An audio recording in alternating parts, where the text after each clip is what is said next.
It's wide, it's kinda weird, and I want one.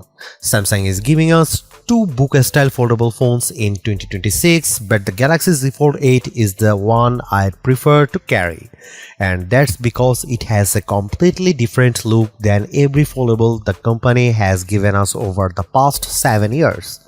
You get a super compact and light design that's nearly identical to a passport with super wide front and main displays. This is a foldable that's tailor-made for consuming content.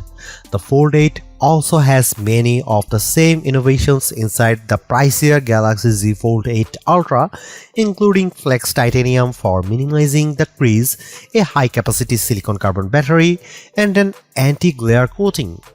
You have to make some trade-offs for the $1899 price, including no telephoto zoom and the lack of a flex mode, but I can see a lot of people gravitating towards the Galaxy Z Fold 8. Here is my hands-on impression so far. Samsung's Galaxy Z Fold 8 has a release date of August 7th and pre-orders are available July 22. The Galaxy Z Fold 8 starts at $1899 for 256GB of storage and 12GB of RAM. The 512GB will be $2099 and 1TB price is $2499. The first time I put the Galaxy Z Fold 8 in my hand, I loved it, and it starts with just how light this thing is.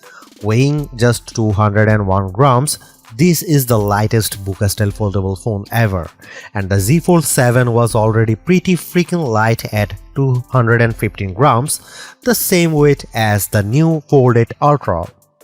The thing I noticed was just how wide the front display is. It feels much less cramped on the Z Fold 8 Ultra.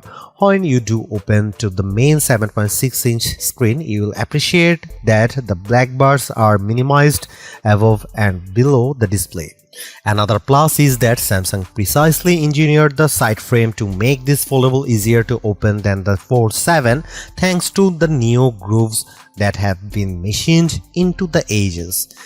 Hit the crease? Samsung has dramatically reduced it thanks to the new Flex Titanium technology, and yet the Fold 8 is tested to withstand up to 500,000 folds, which I saw firsthand in Korea ahead of launch.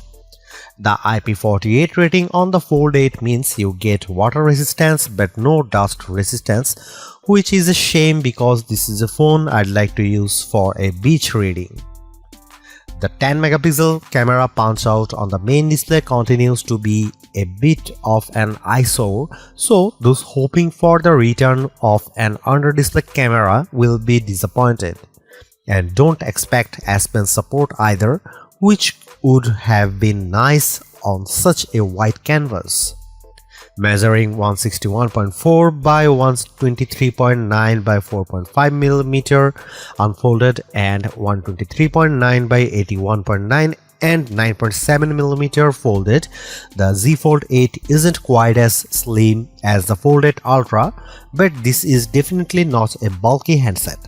To me, the standout Fold 8 color is lavender, but you can also pick from graphite and cream, and there is a pistachio option online only. To be clear, Samsung is not the first to launch a wide bouquet-style foldable. Huawei already has the Pura X Max with 5.4 and 7.7-inch displays, but it's heavier and thicker than the Fold 8 and not available in the US. I really need to live with the Galaxy Z Fold 8 to see if my initial infatuation lasts, but right now it's my favorite foldable design yet. I really like the wide front and main displays as well as just how light this thing is. Other perks include a greatly reduced crease, a brighter main display and a pretty beefy battery. And while I am getting kind of sick of AI features, I can see myself using things like Now Nudge and My Fan Cam. I wish I didn't have to sacrifice a telephoto zoom, but overall I feel like Samsung made the right trade-offs to deliver a big screen foldable in a very pocket-friendly design.